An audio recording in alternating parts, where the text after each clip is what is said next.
All right. Hey, everybody, and welcome back to another Learning Talks, where we are continuing to explore the landscape of, I'm just going to say, all things workplace technology. We are going, if the backstage conversation that actually led right up to me hitting the countdown is any indication of the kind of conversation that Mike and I are going to have today, you're going to want to stay tuned into this one because it's going to be a fun one. So I'm joined by Mike Parks. He's the CEO of Inkling, and I'm going to let him describe what it's all about, but we're going to be talking about, I don't know even the best way to describe what we're going to be getting into, but really connecting the dots between performance and learning and what I would say operational workflows and how we can tell that value story. So I'll see if you have a better way of describing it. But Mike, thanks so much for joining me. Chris, thank you so much. I'm really excited to be on the podcast and looking forward to the conversation. Hey, this is going to be fun. And it's very rare that I get someone who is in the same region of the US with me. So you're just like a stone's throw down the road for me. I could be at your house in 2 hours. And yeah, I love you know what? There you go. Well, maybe next time we'll do a follow-up and we'll have a beer on the patio or something like that. And we'll shoot this live since it's a nice time of year. But anyway, so let's jump into this with you. So you're the CEO of Inkling. I am really curious. Let's actually start with, when people say, what is Inkling, which if you've been in the L&D space, you may or may not have heard of it. Because again, the category they play in is a little bit different. So I'd love to hear how you describe when you tell people you're the CEO of Inkling. Like, what do you describe Inkling as? Yeah, that's a great question. And maybe I'll back it up for just a minute and talk about the state of the business when I got here and where Inkling started. So Inkling was founded in 2009 by a group of engineers and product folk that came out of Apple. Right at the time when the original iPad was developed. And they wanted to build, back, I think, before it was even a thing, a no-code, low-code authoring tool to enable them to create EPUBs that would have rich, dynamic, engaging content on a medium like the iPad. And they saw tremendous success early on with customers like McGraw-Hill and Elsevier, amazing publishing companies using that platform. They made a strategic shift in, let's call it 2013, 2014, to focus on enterprise customers with a similar... Because there was a lot, if I remember back the early days, it was very much, I mean, when I think Inkling originally, it was like digital ink. That was a big kind of the way people thought about it. It was a way to digitize what most people would consider ink. Yeah, 100%. And going back and looking at some of the initial business cases for some of our first enterprise customers, like McDonald's is a fantastic customer. And they rolled out Inkling to displace Fred, which is their operational manual that they would print and bind and send it to every franchise in their language across the globe 4 times a year. And the challenges were the cost of the printing and the binding and the sending out. And then the day we send it, it's out of date. It's already out of date. Right. Yeah. Anybody in the learning industry is familiar with the days of binders where that was the bane of our existence. You'd take the time to do all this. You literally got it and then sent it out, and the cost was exorbitant.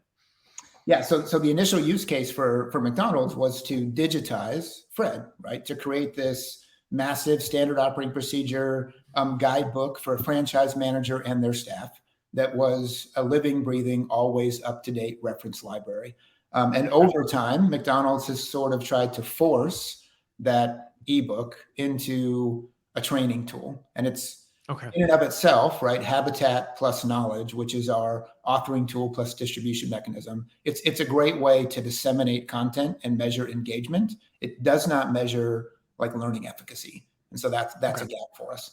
And then we added we call it learning pathways. So a structured pathway guide, step-by-step learning that can happen in 30 minutes to an hour, 2 to 5 minute chunks, even 30-second, like quick reference guide videos that can be pushed down or it can be searched. And so when I look at us today, I certainly think that a market is forming to serve what I would call the distributed enterprise worker. And when I think about that distributed learner at Inkling, that distributed learner could be a third grader in an elementary school, someone in a college course. It could be a frontline worker in retail or restaurant or hospitality. And it certainly could be used for like sales enablement organizations. And we serve all of those today. But when I got here, Inkling positioned themselves as sort of a unicorn in the HR tech landscape. And it was... And I want to talk about your journey in, but one of the things that because I was familiar with it even in its early days when it was first getting its legs. And I think one of the things that I noticed as a distinguishing factor different from other tech in this marketplace was Inkling was approaching more they were doing the workflow learning or performance support before it was cool. Like before the industry was like, hey, this is like a cool thing. We need to do learning in the flow of work and we need to do performance. Inkling was already, that was where you started. It was like, well, that's that's what we do. And to your point, it was the other companies I think have tried to go, well, we were trying to think of learning as kind of this separate thing that happens. And then now the push has been, well, now how do we make this happen in the workflow? And that's wrought with challenges as we're going to get into when we actually think about some of these more difficult use cases. Like a lot of these workers we're talking about, they're not sitting behind a computer conveniently able to pull up some of this stuff and go, oh, let me go through this content right now while I'm at my desk, because there's no desk. 100%. And I wish I could take credit for it, but I'm not, at this point in my career, I'm not sure I've ever had an original thought. But there were some brilliant people at Inkling. It's sadly true. There were some brilliant people at Inkling that came up with the idea of, teach, study, test should be flipped on its head, and we should do, find, learn, and do. And that's where that like learning in the flow of work comes from. Do not take the learner to training. Bring training to the learner, specifically if it's from. Yeah. Well, and we've got some OGs who are following along, because that was kind of back in the day, that really what it was. It was that e-reading platform. So before we get into digging into some of this stuff, when did you then join the organization, and what actually ended up, is your background in this space? I mean, how did you end up at Inkling? Yeah, I'll be happy to kind of walk through what that timeline looks like. I've taken a very interesting path to the position I have today. So I went to school and studied English composition and broadcast journalism. I was convinced that I was going to be a sports reporter. As I was going to school, I was working for, at the time, what was, I think, Alpha Beta, then Food for Less, then Ralph's. Then we got bought by Fred Meyer and eventually Kroger. And I was a director my senior year in college. And when I went out and started applying for jobs, quickly learned that I was making significantly more as a store director than I would make as, a starting salary in the newspaper. So you had the job to support what you thought you were going to do, and then learned, hey, wait a minute, I think I may have this backwards. Yeah, I mean, certainly, at 22 in like the early 90s in Southern California, I was like, wait, why would I make 40% of what I'm making today? And so I stayed in operations, decided I was going to give grocery a go. And at that time hadn't embraced it. And as soon as I did, I sort of fell in love with that business. I got offered an opportunity to go into the corporate office in like management development and technical training right at the time that Kroger purchased Fred Meyer, which was amazing for me. So we got to develop all of the training materials, all of the guides, do the in-person and on-site training on every Kroger operating system across 430 stores and 30,000 employees, which would be a cool learning experience. Then I took the Food for Less banner from Southern California to Chicago with a group of like 15 transplants, and we did site selection, ground ups, construction, staffing of the first 21 stores here, which was cool. I left. You were really in the ops. I mean, you were really in the operations of that space. 100%. Then I left the Kroger company and I went to work for an independent here in the Midwest called Strachan Van Til, where I did maintenance, energy, and worked on construction projects with a gentleman named John Ritchie for a while. Loved that job. But when I went to go from, the efficacy that is Kroger to a smaller Midwest grocery chain, quickly learned that we didn't have systems. So I went to market for some enterprise SaaS solutions. And I bought an enterprise refrigerant management solution and a computerized maintenance management solution from a company called Verisay. Now, did you always have the technical acumen? Like, was that, because I'm thinking broadcast journalism, then you get into grocery, like where'd the tech piece, because even some of the things you're describing, there's a bit of a technical acumen that comes with kind of seeing the possibilities of what this tech stuff could do to help some of that. Was that a natural thing, or did you just kind of discover that along the way?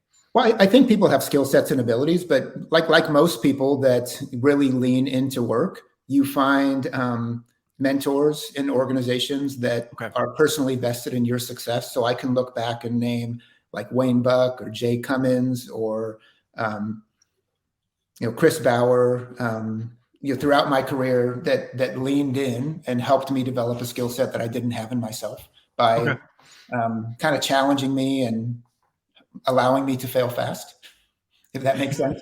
It's the best way to learn, quite frankly. Yeah, it is, right? To empower you to make decisions and make mistakes. And when you make a mistake, hey, let's talk about it, as opposed to and be really good at putting you in those environments where you can do that and you're not just causing total chaos. And it's like, hey, we're going to let you do that. Then we're going to talk about it. We're going to grow you and then just continue to expand that out. Okay. That's awesome. Yeah. So funny story. So when we opened the Food for Less division in the Midwest, I had written a manual on the Kroger accounting system when we deployed Kroger systems back in Southern California. Your background in communications played out there for you. It did. 9 months later, we get people from Kroger corporate that are going to come down and teach us about Kroger financials and the store operating system as we're opening our first store. And they come out and they put this manual on my desk and they go, so we want you to go home and read this. This is going to be the basis of our training on Monday. I'm like, oh, I wrote that. Like, no, you didn't. I go, yeah, I did. I don't think I have to read it. I'm good. But yeah, so long story short, I spent some time in construction, energy, bought tools from a company called Verisay. I didn't know at the time that was a private equity-backed business owned by a company called Marlin. And we deployed the solution. I presented at their user conference. We drove, through diligence of the team and utilization of the tool, fantastic operational savings on that platform. I presented at their user conference, and the CEO of the company reached out to me and said he could use someone like me to teach other customers how to use their software. So it took him about 17 months, but he convinced me to leave operations at 40. So this is, let's call it 10 and a half years ago, and join a software company. And I went to work for Verisay in Minneapolis in, I think, May of 2012, as I think my first title was Director of Customer Success. And I did not know a lot about what that was when I joined the org, but quickly found that I was being tasked with, for lack of a better term, being a strategic consultant for lots of people that had jobs like mine to help them drive costs out of refrigerant management, energy management, computerized maintenance management. And eventually we built an IoT tool, like a machine-to-machine monitoring tool, to improve the efficacy of those locations. Okay. And so then how did Inkling come into the mix? Was that a tool you used at an organization and then they were like, hey, do you want to come run this? Or like, how did that play out? No, so super interesting. So we built that business, Verisay, from 2012 to 2016. We sold it to Accruent in 2016. And then we sold Accruent to Fortive in 2018. And I served as the Senior Vice President of IoT Strategy, so Internet of Things strategy, at Fortive, which is a publicly traded, I think $7 or $8 billion company, before coming here. And I had been reached out to by someone in my network about a presidency of a smaller IoT company that I've always wanted to. I've spent a lot of time in my life executing other people's strategies and doing it well because I'm an operator. And I've always wondered, could I develop and execute my own with the team? So this role was sort of somewhat appealing, although the business had some warts, as all businesses do. And I reached out to someone in my network, Jerry Dolinsky. He had been my CEO at Verisay, and he was with Marlin now. And he was connected to the CEO of this business. And so I just reached out and said, hey, what do you know about them? What do you know about the company and the opportunity? And he said, if I had known that you were interested in leaving Fortive, I would have offered you a job before. I've got a great company that I think you would be perfect for. And that's how the conversation started. I had an opportunity to talk to Jeff Carr, the previous CEO, talk to a few people in the business before I joined. And there's no perfect business, but the caliber of people within Inkling and the investment they made in the product, we've got a really honestly, the opportunity. Quite frankly, I've been familiar with Inkling since its very early days, and where they were going and what they were looking to solve for. It was a significant. I mean, continues to be a significant gap in what I would consider the workplace tech stack. That a lot of organizations, especially, so let's talk about this, because in terms of target market, or where you talk a lot about frontline, and Inkling does really, I think, hit on a lot of what happens on the front lines. Would you say that's your sweet spot in terms of that frontline enablement? I mean, where do you tend to play? Yeah. So I mean, we're not a massive organization. My sales team and my reach is somewhat limited. I think we have pretty broad tentacles, not to play off the Inkling theme too much there, that we could reach out to. But today we have tier 1 and tier 2 industry. So I would argue that Okay. retail, restaurant, hospitality, Okay. and then healthcare and life sciences. That's where we build strategic go-to-market plans. There's adjacent markets like media and education, manufacturing that are certainly interesting to us, and we take inbounds for them. But in terms of our outbound go-to-market approach, it's those 5 industries. Okay. That makes sense, because I know I've been in the life sciences space a good chunk of my career, and that may be why I'm more familiar with Inkling than maybe some of the folks who may be listening or doing that. But I do know, based on the product, that frontline experience is really, or again, I can see where manufacturing would have some really key opportunities. So let's talk a little bit about, because some people may be hearing this going like, okay, I kind of get it, but let's talk about what we're actually talking about when we talk about the tech. Because if people haven't experienced what Inkling is doing, we've talked about digital ink and how that plays, and hopefully everybody listening can start to put the pieces together on how that may work. But let's walk through a use case of like, where would somebody be struggling with this that you would go, this is a prime use case for where you would want to apply Inkling, and these are the kind of problems it's designed to solve for. Yeah, absolutely. I don't have a lot of skills, but one of them might be storyteller. So I'll try to give a real world example. So we have a no code, low code authoring tool that's called Habitat, and it is a differentiator for Inkling. The ability for non-technical subject matter experts to create rich, dynamic content that is consistent with the company's brand. And more than that, like I tell this analogy all the time that documentation, training, information, it typically comes from the top down. But the subject matter experts, the people that really know how to do the work, people that actually know the information and know how it actually works, they're not sitting in a conference room. Yeah, they're out in the field. I call them Liam Neeson, people with a particular set of skills, right? And so how do we create a tool that you should have said it with the accent, but all right, I can't do that. But how do we enable these people to be collaborators in our process, right? To give feedback before we publish something, and maybe even after we publish something, so that living, breathing ebook or training plan has the most up-to-date information. And Inkling enables organizations to do that. So, imagine a world where I'm a quick serve restaurant chain, and I do something like limited time offerings. And I do those limited time offerings maybe once a month, or I have to react to what competition does. And so I might have to do them more frequently than that. And so how do I quickly create a training plan that includes, a recipe guide, a quick reference guide, some video training, because people don't learn the same. Like, I'm an informational learner. So if I buy something new, I immediately pull the manual out and read it cover to cover before I do anything else, where most people are action learners, right? I'll just go do it. Yeah, I'll just start doing it and figure it out. Sure. And so when you think about that training content, it has to be sort of a choose your own adventure. The learner has to say, what do I want to do? Do I want to read a book? Do I want to walk through step by step on a card with some flip overs and some questions? Or do I want to watch a video of someone explaining how to do it and showing?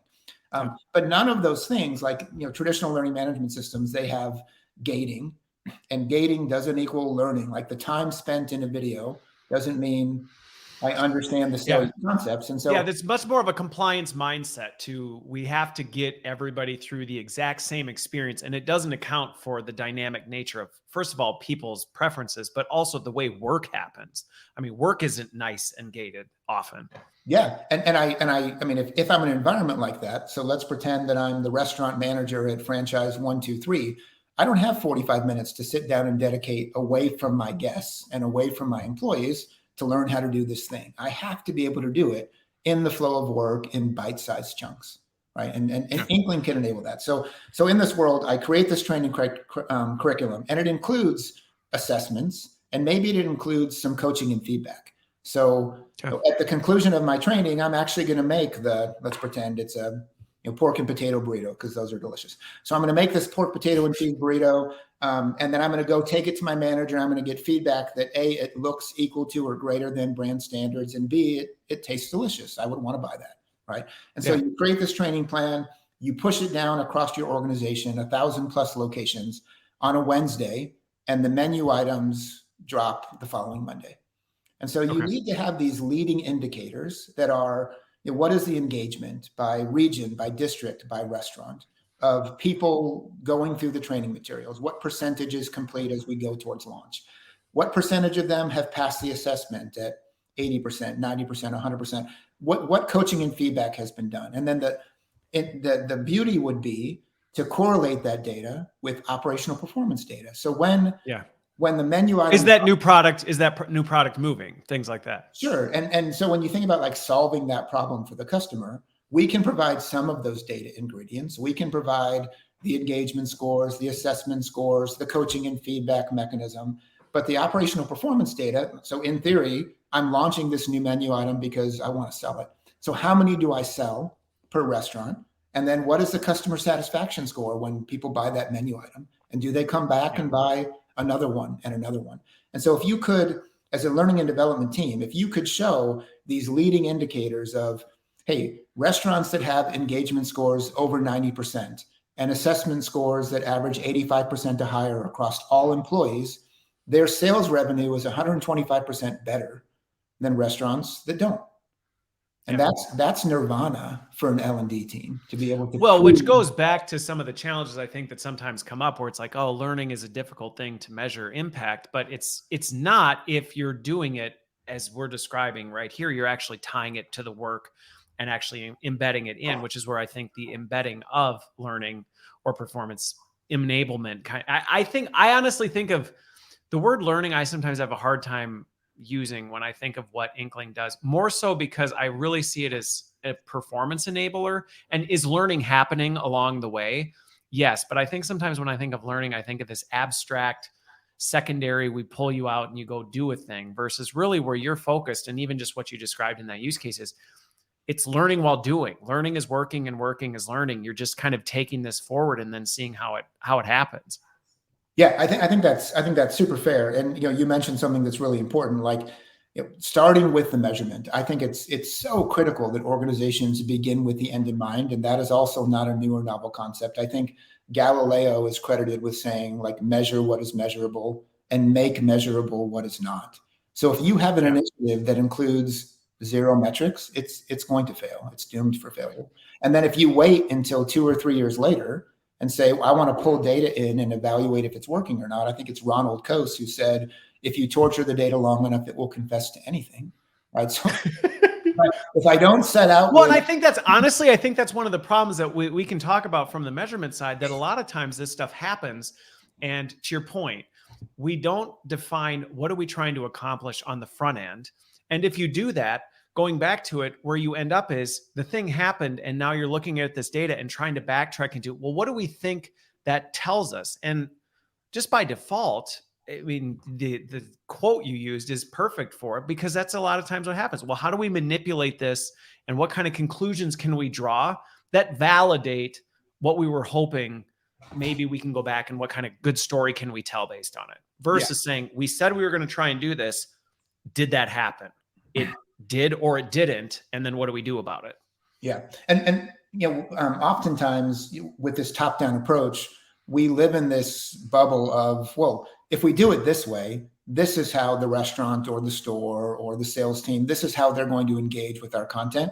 At Fortive, I had the opportunity to work with a woman named Kirsten Paust, who leads the Fortive Business Systems office, and she used to talk all the time about the importance of voice of the customer and going to Gemba where the work gets done.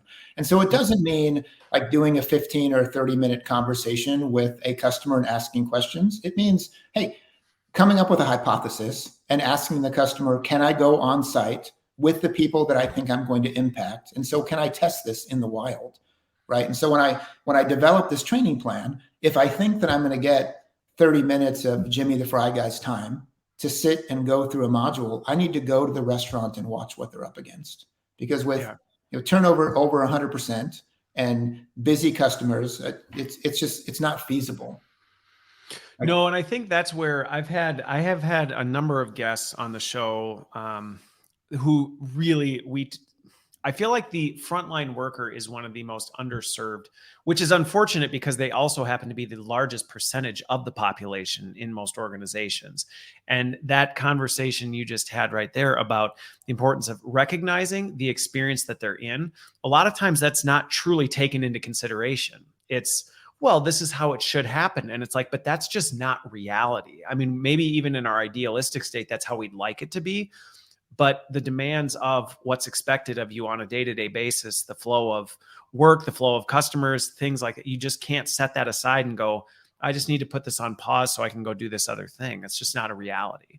Yeah, I think you're spot on in the fact that they're underserved, but I also think that they're misunderstood. Like if you think about people like ourselves, like white collar workers, anyone who tells you that the lines between working time and non-working time and the ability to have some flex in work-life balance post-COVID is not wildly disparate from it was pre-COVID, I would argue they're lying. Like those lines are as blurry as they've ever been. And across my employee base, it's get your work done. To be honest, except for critical meetings, I don't care when you get it done. The white collar worker does not have that same level of freedom because they're expected to produce for a specific period of time, scheduled probably through some. The frontline worker, just to clarify, the frontline worker is the one who does not have that luxury. No, some digital transformation automatic scheduling system has said from 8 to 4:30, you're working in this station. And then we put all these other guardrails around them. Like we don't embrace bring your own device. We don't allow them to blur the lines between their social life, maybe their social media profile and their work life, which is what they want. They want to feel like they're part of something.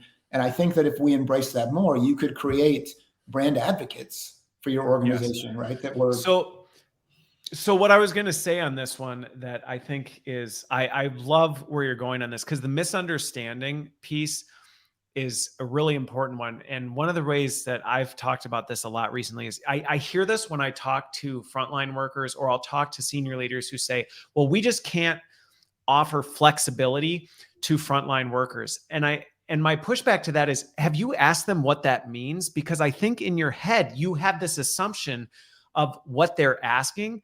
And oftentimes it's not actually what you're thinking as a white collar worker, where you're like, well, I want to work remotely 100%.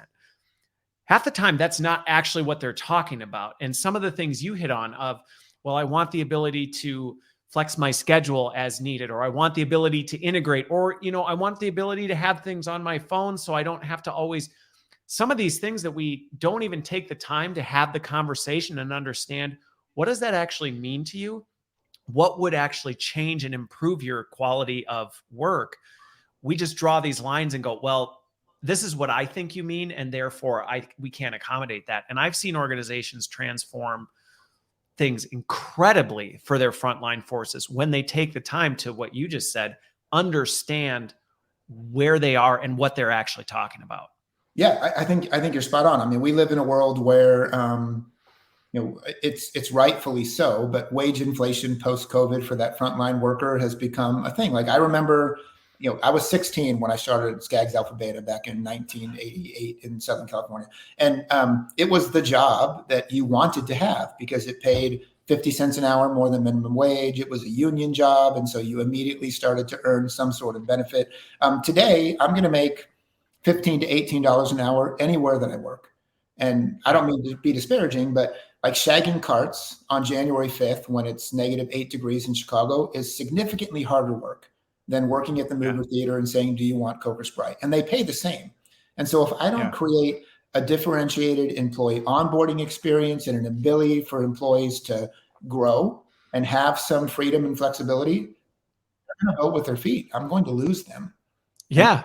No, and you see, to your point, the data shows it. And this is one of the things where you see organizations going, well, why can't we retain people in these roles? And you go, it's a terrible working experience. I mean, the working experience sucks. And there are, and sometimes you'll see people relent and go, well, but there's nothing we can do about it. And it's, no, actually there are.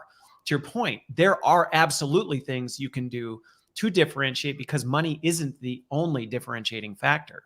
Oh, 100%. And we see it across our customer base. Whole Foods is a fantastic example of an organization that's doing things outside of Inkling to enable their employees to have an experience that is differentiated from the traditional retailer with frontline workers. So, allowing associates to trade shifts and have the empowerment to do that without any type of manager approval, creating these occupational learning paths so that once I learn how to do a job and I'm proficient in that job, I get these branches of what else I can do, what other skills I can develop, which enables me to be scheduled more, earn more per hour, create this sense of gig economy and this sense of belonging and self.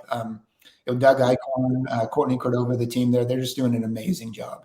And I think there are models for other organizations to look at. And so if you're in a situation today where your turnover is over 100% for your frontline worker, you have to start measuring, what are we doing to change that?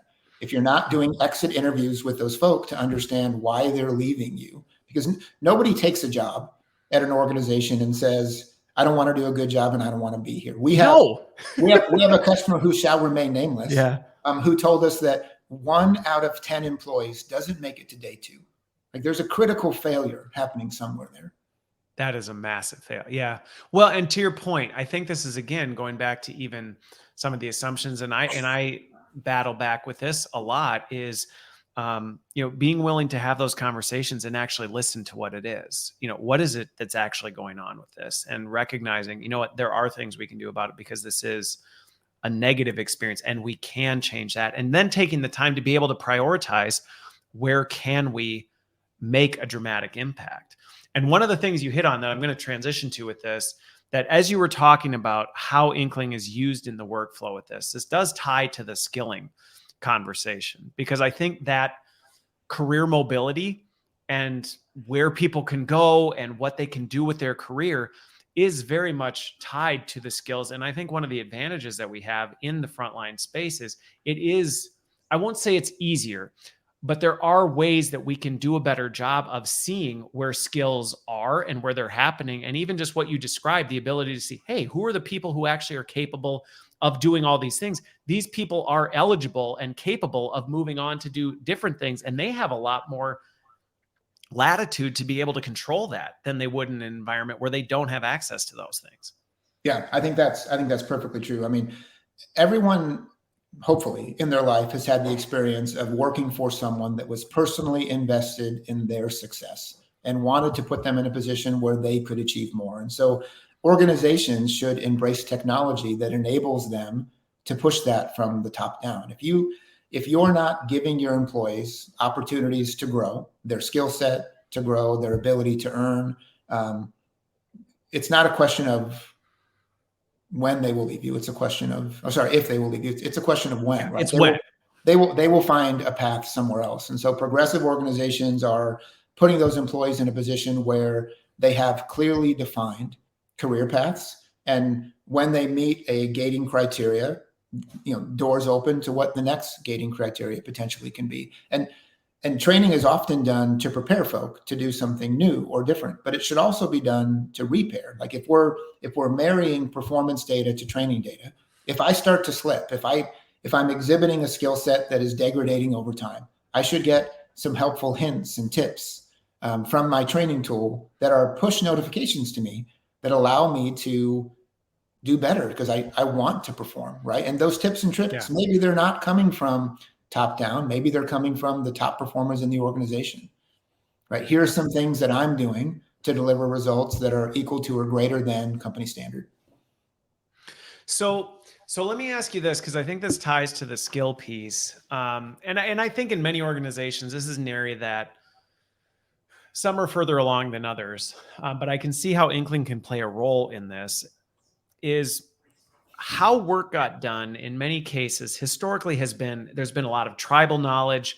It's been in some regards a black hole, which I think has a lot of organizations in serious risk who aren't addressing this, because as we come into the gray tsunami, as the workforce just continues to transition, you run the risk of a lot of your intellectual capital walking out the door. Like, this is not just we'll figure it out. I mean, this is a true threat. If you're a CEO, this is concerning of how you're going to handle that.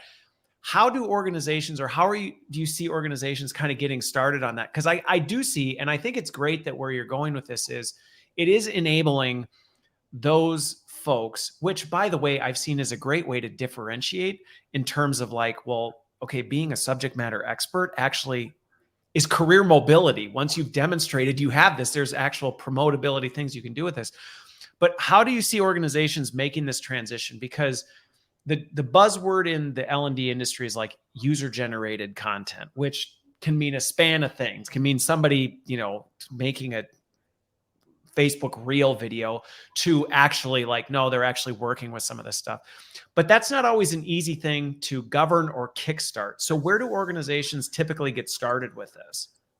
Yeah, that's a great question. I wish it was a one size fits all. I mean, you mentioned everybody's in a different place on that journe, and that's okay. Very much so. You have to start with where you are, and you have to start with what am I trying to accomplish next. But we don't offer them. They're certainly available in the marketplace.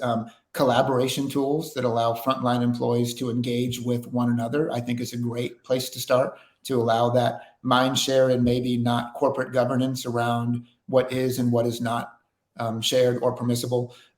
Allowing collaboration on initial creation of content, I think, is also incredibly important. But we've got a couple customers, Ecolab and G6 are good examples of this, where brand consistency and investment in the employee onboarding process, all from the first day an employee joins an organization until the last day the employee decides, maybe I don't want to work here anymore.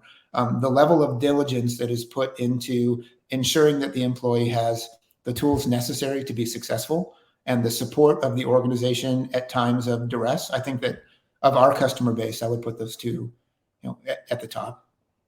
Chris Zeliak's and the team at Ecolab, they bring every new account rep into their facility and do live training, instructor-led training on site. They also have virtual classes. So there's like a hybrid model that they deploy over a series of weeks. I think they do 2 or 3 weeks on site through this training program. And then they provide them with an ongoing reference library that includes like push notifications of where you might need help. Well, and what you just articulated there, I think it's important for people to consider this, because sometimes I see what I would consider false dichotomy often rage in the industry of, well, do we do away with one and move to this? And there was a push, I think for good reason, in the industry. For a while, learning was kind of this hookah lounge, beanbag chair thing. You went and did it and it was this nice getaway. And then there was this push to move more towards a performance enablement mindset, which I think was much needed. But I don't think it's a either or type of situation. And even just what you described with some of your highlighted customers, it's like they're kind of doing the best of both worlds, where they're saying, yes, we still have this high touch, laying the foundation of, hey, here's what you need to know. We want to create an extraordinary employee experience. And then as we send you out to actually get into the work, you are fully supported using the tools that actually drive enablement in real time type of a thing. So it's not dump one and move to the other. It's, well, no, how do you marry those two together well?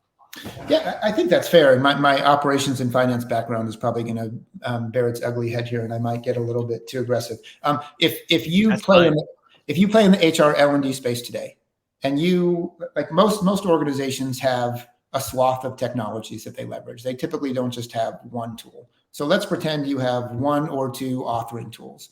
You have an LMS, you have an LCMS, you have an LXP, an HRIS system. If you cannot describe the quantifiable value of each of those solutions to the organization, you're at risk of a consolidation coming from the CFO or procurement, people coming in and saying, I want to evaluate the technologies that we use. And potentially, if we can't articulate the differentiated value of each of those things, I might wind up with tools that are just good enough. And the person that pays for that debt is the learner, right? And so they're the one that suffer when we don't do a good job on this. Yeah. And so, I mean, think about it like your own personal investment strategy, right? If you invest money into 15 different things and 6 of them, you don't understand the return and you can't see it, you're going to stop telling your money to go there. Yeah. Yep. Okay.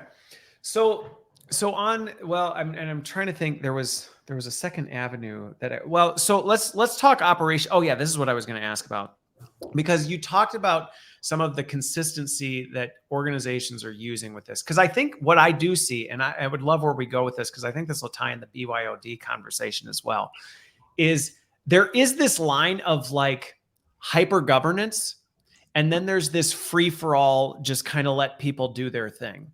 And we'll start with kind of the Inkling side of it, but I think this will even tie to like BYOD type policy stuff. Is so when you look at the way organizations are managing some of these resources and the collateral that they're creating in here, where do you find that sweet spot where you say, yes, there is some corporate command and control where, going back to, we want it to be brand consistent.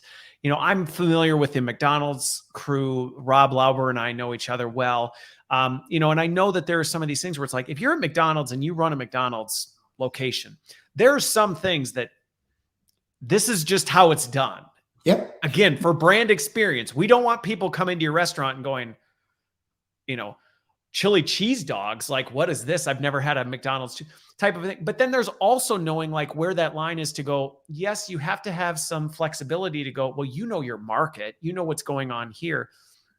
As you think about the authoring of some of these, where are organizations finding that sweet line? Because sometimes I see organizations freak out about that co-authored, collaborative content design, because they're like, well, boy, if we don't govern it. And I know a lot of L&D leaders sometimes lean into this where they're like, oh gosh, if we let people do this, they're just going to go off the rails.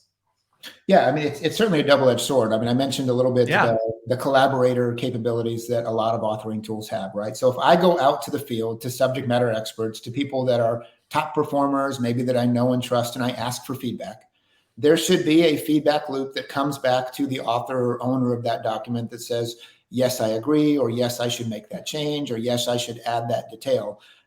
If you continue to go, no, that doesn't align with brand standards, and you never incorporate any of the feedback from your Liam Neesons out in the field, they're just going to stop giving you feedback, right? Because these people are doing it because... And they quit using the stuff too. They're like, well, forget this. This isn't even how we do it. Right. They want to be advocates of change.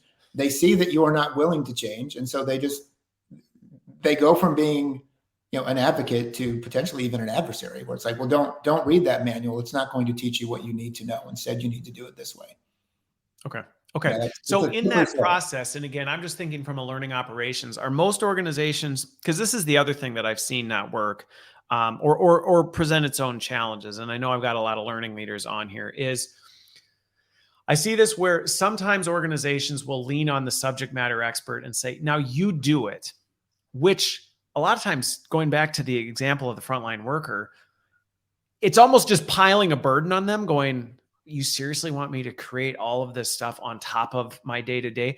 Where do you find that right balance, or where do you see people having success with that balance of they're contributing to the authorship, but there's still some central ownership of, hey, we'll make sure we take care of that and manage that relationship well, so what you're sharing is getting integrated into it?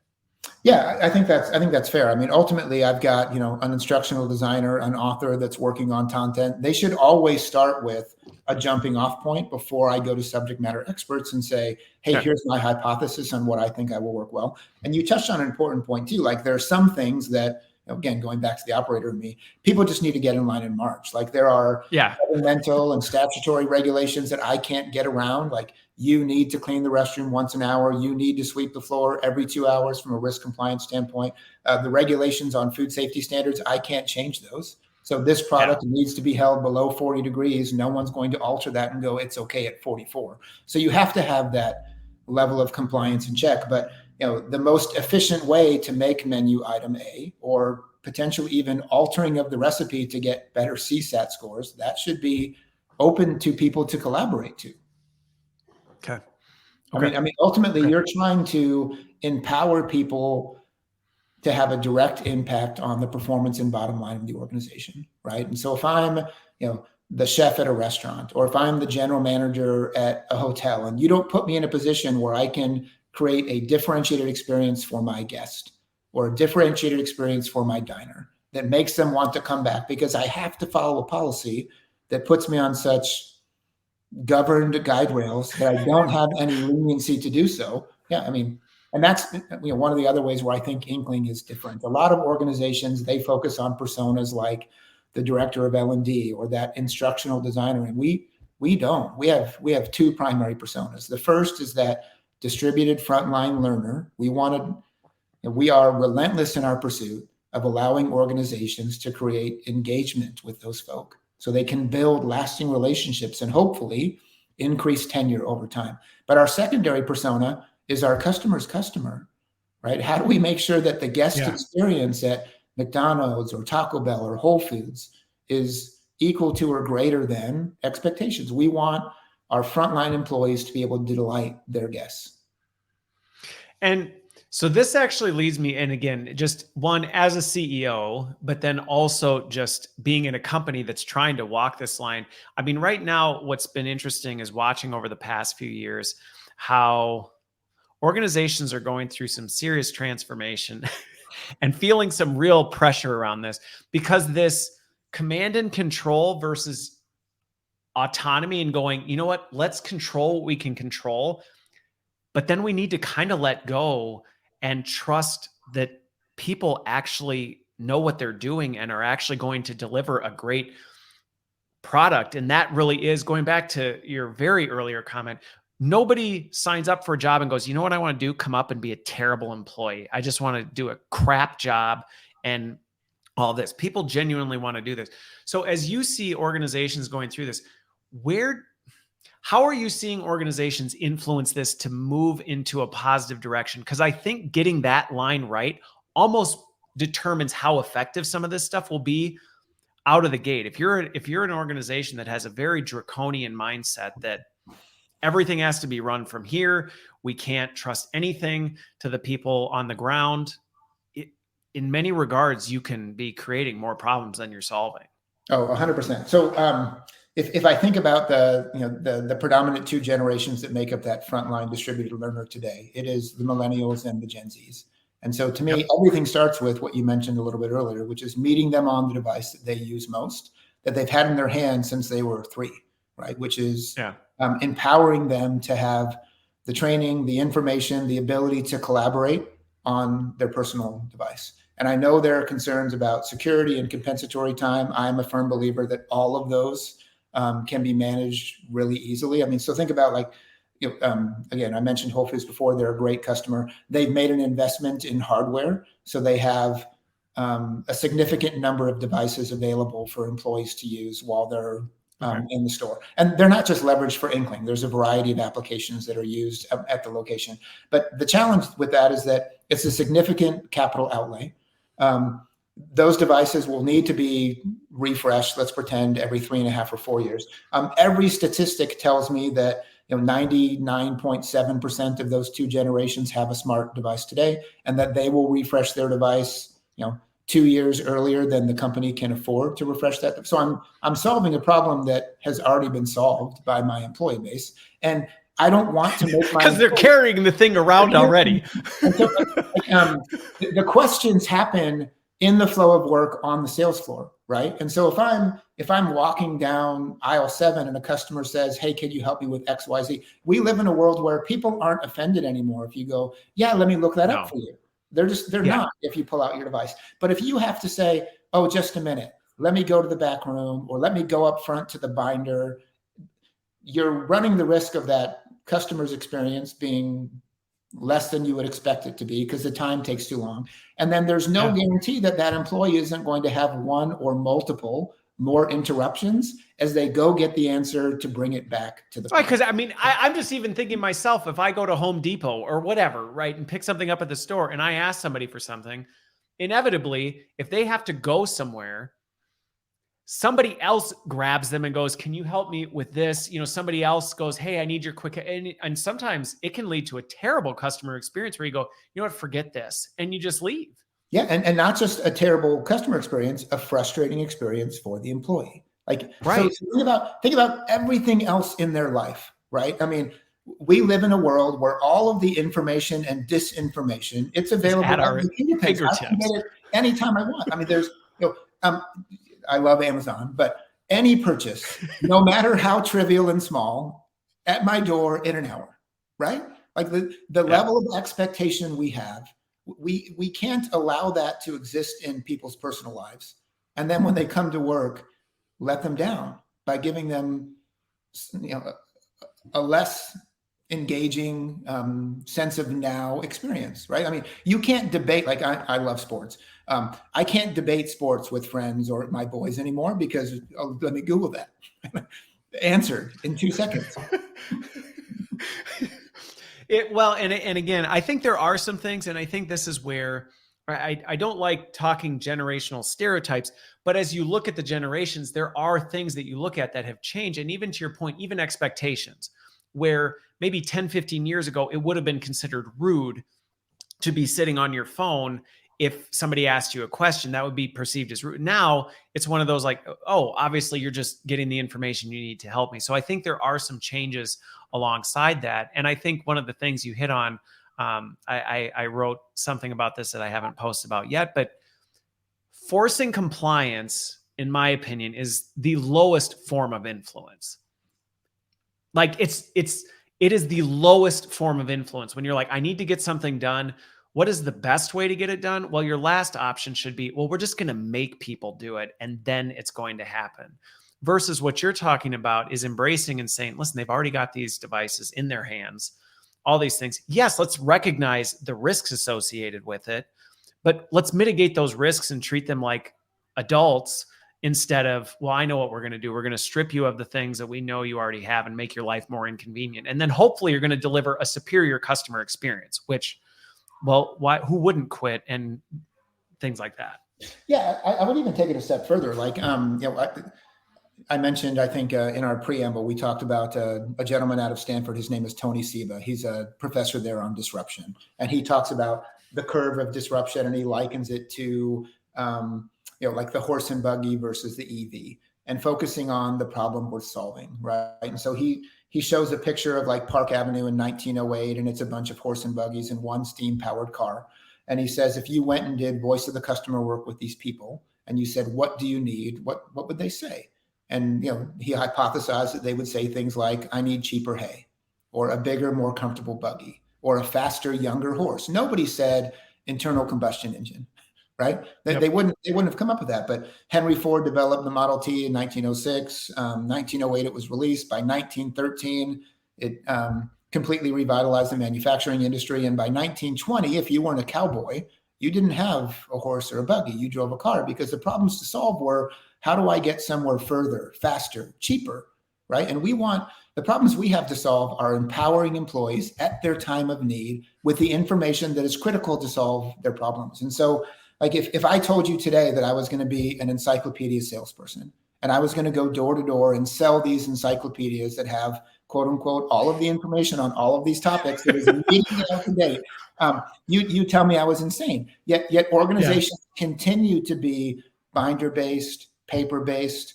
clipboard-based, with information that is out of date, that isn't governed, and they're using it to capture like form fill data that you can never leverage, because no one's going to take that time to grab all that paper-based form fill data and digitize it. And all of that can be done digitally today. And it's just crazy to me that like B2C apps that I can buy as a consumer are ahead of where B2B companies are with their enterprise learning platforms. I completely agree with that. So on that, as we come into the home stretch on this, one kind of question that I have for you, both as a senior leader and then also running this, is I think by and large, there are some folks I know out there who are really thinking about this the right way and are dealing with organizations who are highly distracted with the uncertainty around them and all that's going on. And sometimes the sound of making a big change like this, especially when you look at the statistics of how many digital transformations just pancake. So going to the board, going to the C-suite and saying, hey, I've got this great way that I think we can positively impact, can be very intimidating for some. Where do you recommend people get started with that? And what are some ways that they can make some key strides? Because I think sometimes going back to, and this happened before we went live, sometimes people are approaching this from, we got to boil the ocean or eat the whole elephant. And it's like, well, yeah, you're going to get torpedoed and burn up in the atmosphere. So where have you seen people have success where they prove this out? Because my experience in my career has been, once you start proving capability in this and show operational impact and financial impact. Nobody's asking like, should we make this investment, when you're showing that the investment you're making vastly is reducing cost. But where do you see people having success get started? Yeah, that's a great question. I'm not sure we can cover that in 5 minutes here, but give it your 5-minute best. Yeah, I'll try. So at a point in time in my career, I reported through Steve McMillan, the CFO at Kroger, through other folk. And Steve broke down process improvement in 3 simple steps. He said everybody overcomplicates things. So first and foremost, I have to know that the results, the measurements that matter to me. And he said, never less than 3, never more than 6. Right? These are your KPIs for what you're trying to do. I have to know that those measurements are real. There's no noise or flaws in my data. Right? So let's pretend something like employee turnover is 22%. Time to fill open positions is 17 days, and the cost to train an employee is 40 hours at $20. Right? So those measurements are true. Then I come up with a set of standard operating procedures, and I measure performance over time, and it looks like a plateau. It's not a mountain range. It's not going up and down. I prove that if I execute consistently, my measurements plus or minus 5% are normal. Then and only then can I introduce disruption and measure a rate of change. And I think a lot of organizations start with disrupting, and they don't have 3 to 6 clearly defined metrics where they know, I'm a cyclist. If I want to be faster, I can have a higher FTP or I can weigh less. Those are the only 2 metrics that matter, right? Nothing else. Yeah. So if I don't get on the scale every day to know how much I weigh, I'm setting myself up for failure, right? So you have to start with those 3 things, right? Jumping off point, consistency over time, and then introduce disruption. And when you think about introducing disruption, you said boil the ocean. Like, stack rank your problems we're solving. What are the 6 or 8 things that are detrimentally impacting our organization? Do like an intensity, frequency, and density evaluation of that. Meaning, is it a shark bite or mosquito bite? Does it happen once a year or 17 times a day? Does it happen at 2 of our locations or every location? And that will get you to value. And when you get to value, like I used to use this, I think it's some organizations call it an Eisenhower matrix. I would call it an assumption burn down. My number 1 problem we're solving is the only one I should focus on. Everything else is noise. And then what experiment that can I run to test if I can change that? I don't have to, if I want to test a new onboarding program, I don't have to test it across 1,000 locations. I can pick 5 or 6 or 10 locations, run a test pilot program, measure a rate of change. And then for every experiment I run, at the end of the experiment, I pursue, pivot, or kill. What was my hypothesis? What expected improvement did I think I would see? And was it greater than or less than my expectations? And if it's less than, what am I going to do about it? Could I try something different? Or am I just going to kill that program? So fantastic. Look at that. You did it. And again, we probably could have spent the entire conversation just on that part, but I think there are some major takeaways that people can think about on this. And I will be the first to say, this is not always an easy conversation to have, because there is often you're battling the pressure of getting something done is better than getting nothing done. And you actually have to fight back that point. Because I agree with you on the transformation piece. Over the years, the number of times I've seen people go into, we need to transform this. And it's like, do you know what it is you're looking to transform first to even be able to do that? And I think that's one of my biggest concerns as AI continues to roll on. You start throwing AI on this stuff and it's like, you're just going to accelerate chaos faster than it was already in place. And I think doing that, and then again, fantastic summary of where I think people can start with that. So Mike, this has been an absolutely fantastic discussion. I really appreciate it. Continue to be impressed with what Inkling's doing and where it's at. So thank you so much for making the time and joining me today. Oh, stop it. Thank you so much for having me. I really appreciate it. And hopefully we can do it again sometime. All right. Sounds like a plan. Thanks, everybody. And we will see you next week.